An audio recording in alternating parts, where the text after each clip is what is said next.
Good evening, everyone. This is Cordelia Amethyst Rose, and here is my first video log as promised. I'm pretty new to this. I just got this figured out today with the lengthy help of my upstairs neighbor. So give me a chance, don't expect too much. I'm 30 years old and I have maladaptive daydreaming. I've had it for as far back as I can remember. And I remember lying around as a kid, daydreaming on my bed, just staring off into space. And at first it was nice and pleasant. My daydreams were all about wonderful princesses and far-off lands, magical animals and potions. Started to change around age 6 or 7, and it got a little more serious. When I was 9 years old, I found the daydream world that has been with me ever since. My character and myself were pretty depressed by then. I had a pretty traumatic upbringing, not a lot of physical abuse, but a lot of constant just screaming and anxiety. And it was pretty constant. They used to say, we fight once in a while, but once in a while was every single night, all the time. And the once in a while stuff was the super all-nighters screaming where the police were called. So that's what they would call a fight, is yeah, basically the worst possible level. I don't think they considered it yelling unless it was their possible loudest volume, and until it had gone on literally all night. So yeah, and that started, I mean, my biological mother was always pretty, she was just really unstable. She was kind of like me. It's really sad. She was really unstable. She had a lot of relationships that didn't go well. She was an emotional wreck. And then when I was 7 years old, she met the love of her life, who was financially stable, because we weren't. And he was, I guess, a good person, but he was really angry, really mean, really condescending. That's the worst of it. I mean, he was abusive, but mostly he was just a jerk. He was just angry and just treated us like we were stupid. And that was when I was around 7 years old. When I was 9 years old, my character, I found a character that represented myself, and I never gave her a name. That's a funny thing. It seemed weird to me. I never could give her a name because on one hand she was me, and on one hand she wasn't. And I really, I hated my name.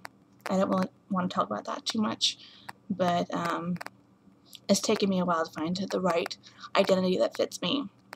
So I hated my name. I hated everything about myself. And she was just a better version of me. A simpler version, a prettier, perfect version of me. So she was me, but she wasn't. And I used to integrate my real life into the fantasy world. It's like she would go into this other place where everything was better. And, you know, she found people who were perfect and supportive and who loved her, and there was a mother figure and there were sister and brother figures. She never felt comfortable calling them mother and brother and sister because I felt I had this obligation to the family back home, and they used to, I didn't really have a connection with them, and there was a lot of guilt around that. I felt so horribly guilty because I never loved them. I never felt anything for them. I was so uncomfortable. It was like having strangers kiss you, except they didn't really like me or want me around either. So it was like they wanted me to love them, but they didn't really want me around. There was just a lot of guilt, and it was just really uncomfortable all the time. All the time. There was never a moment that I remember feeling even remotely comfortable with anyone in my biological family. Ever. And I haven't seen them in 8 years, and I wish I hadn't seen them since birth. I mean, they're good people in their hearts. I know it. I know they tried. I know they did. They spent a lot of effort on me. I know it because they told me every day of my life. I know they really cared and really tried, but it was just a recipe for disaster. So yeah, this fantasy world has been around since I was 9. It's a wonderful place. I felt safe. I felt comfortable. I felt guilty because I loved them and I didn't love my biological family. I felt every mixed bag of emotions. And I guess that's the main difference between my early childhood and my, I don't want to say later childhood, I was still a child, but the guilt started to work its way into my daydreams, but I also had some support there. So it was a very mixed bag. It's always been a mixed bag, but yeah, it was a wonderful, safe place to play, and I was doing it all the time, every chance I got. I wouldn't do my homework. I was more and more depressed, pretty severely depressed by the time I was in that fantasy world. I had pretty horrible, crippling anxiety. Nighttime has always been a problem. I've always been afraid of the dark. I still am. You know, why be ashamed? It's just how I am. I used to imagine horrible things happening. I used to imagine people breaking in. They used to watch crime shows, and when I was a kid, it scared the hell out of me. But I paid attention. I paid attention to see how people could break in, what things they were likely to do. I used to picture terrible things. I used to be afraid. I used to lie awake, shaking, afraid, picturing all the bad things that could happen. I lived in the woods, in a house, I guess a nice house, and I lived in a separate room off the main house that was disconnected. It was above the workshop, and just frightening for me. It was a frightening place. I've never felt safe in the woods. I mean, there are too many shadows there. There were shadows everywhere. I could see it 1,000 places where a murderer could be hiding, and I could have sworn I saw them. I could have sworn there were people hiding in every single shadow. And there were windows everywhere, and I always felt like people could watch me. I still keep my windows covered at night. I'm just afraid people can watch me. And let's see, there was a sliding glass door, and it scared me because every show I saw said that was the easiest way for burglars to break in, and I was certain every night that somebody was going to break in and do horrible things to me, murder me, torture me. So yeah, and I lived there until I was 18. It was really great, you know, this place full of windows in the middle of the woods, spiders. I don't know how people like that kind of thing. People love the woods. I live in Oregon. People love the woods, they love the beach, and it scares the hell out of me. I live in a city, in an apartment that's kind of closed off. I've only got 2 windows. I don't get a lot of daylight, which I don't really like.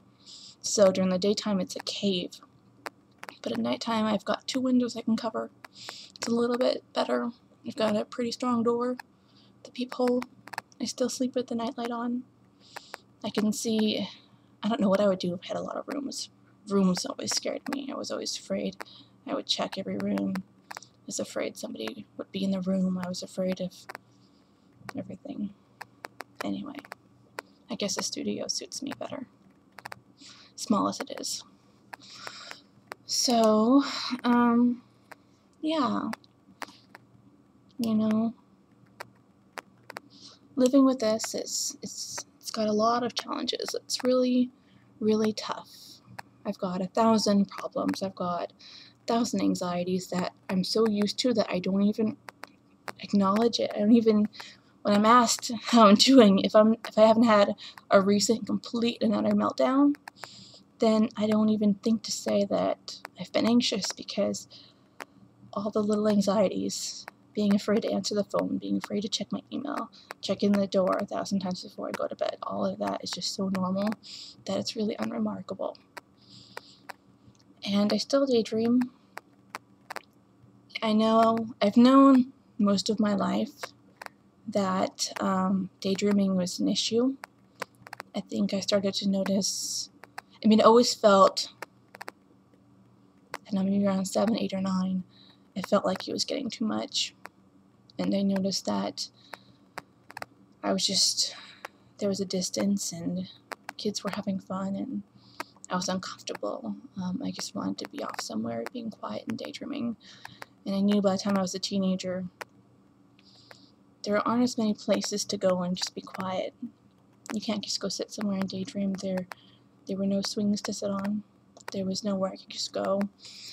So yeah, I knew that one day, I knew that I had to quit, and I had this horrible fear, and I think most of you can relate to this. I was so afraid that I would have to talk about it one day. I was scared. I don't know why. I was certain they were going to find out, and I know a lot of you have that fear too. But think of how, at least for me, they felt towards me already, and how finding out that I had a daydreaming disorder would have changed that. They would have judged me. They would have judged the hell out of me. They would have told me they didn't believe me. They would have told me this and that and yelled and screamed, and it would have been a big old freaking issue. I know that, but it already was. They already judged me. They already thought I was lazy and I had problems, and they thought I was making it up because I couldn't explain it, and they couldn't diagnose me with anything. So there were already issues. It wasn't going to increase there being issues. It just would have shifted the issues. So yeah, for my own mental stability, not that I'm mentally stable, but I had to cut those people off. I didn't love them. If somebody hurts you, if I'd have really loved them, I probably could have forgiven anything. But I didn't. I just didn't, and it took me a long time to accept that. I didn't feel familial bonds, and the guilt was too much, and they weren't nice to me. They tried to be nice to me and help, but when you judge somebody that much, it doesn't matter that you're footing the bill for their life. We're more than dollar signs, and I felt like it was a big fat dollar sign, and I was a big fat effort for them, and it wasn't fair. I stopped accepting money from them. I stopped accepting help. I was as compassionate as I could be, and I let them go after a slow process of letting them know, hey, you've never really cared about me, and I've never really cared about you. It's okay. I was very, very gentle about it. So I haven't seen them since about 2002. I don't miss them. I still fear them. I still feel like somewhere they're judging me.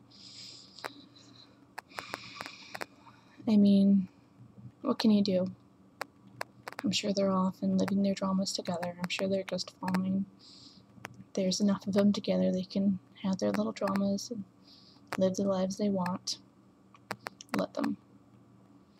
There's a saying in French, better alone than in poor company. And I may be very much alone, but I'm at least in company with people who have an ounce of respect for me. So, and I have my kitties. I'm surprised Mia isn't jumping up trying to make me scream on camera right now, like she was doing a minute ago. Okay. Well, it's taken me all day to get this set up. I have not done any homework. It's late. Grandel's gonna start freaking out because they've been doing this instead of giving him attention. Be strong, be brave. I'll be around. I may not be always available on chat every single minute, but you can message me. I check my email 1,000 times a day. I'm very obsessive. I'm never too far. And be brave, be strong. We'll figure this out. Okay? Good night.